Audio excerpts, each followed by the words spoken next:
All right, Knockout fans, we're here with Benjamin Whitaker at Morona's Boxing Gym.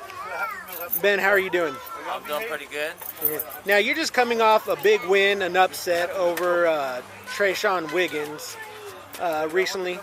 And tell me about that fight. I know that you put him down once in the fourth and then again in the, I believe it was the fifth round? Yeah, fourth and fifth. And nobody thought he was going to survive that fifth round. What were your thoughts when he went down?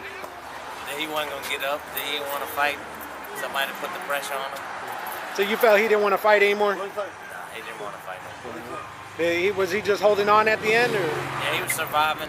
Like that happened to my Showtime fight. I let the dude survive and keep chasing. But there was a lot of, obstacles in our way. A lot of things that went on, and before the fight and everything. Fighting outside, it was cold and everything. Not to make any excuses, but that did take an effect on me, as far as pressure-wise and breathing and things like that. But this guy just non-stop pressure. And, a lot of fighters don't like that pressure.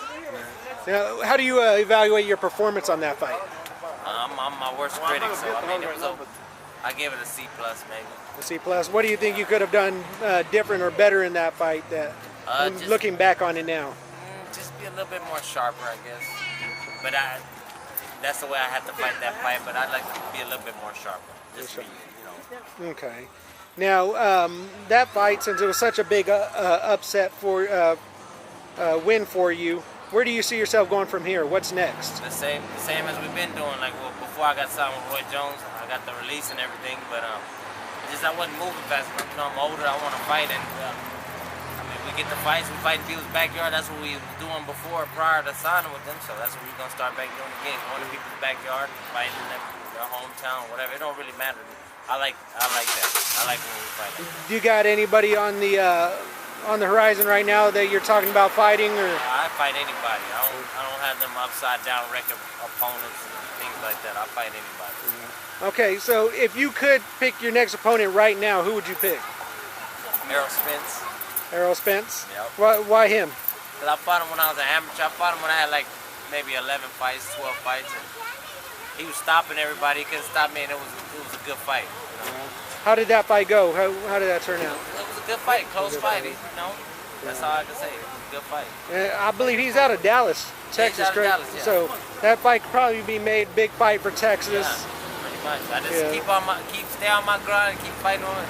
That fight will be a big fight for Texas. Yeah, if you could tell Errol Spence anything, what would you tell him at this point?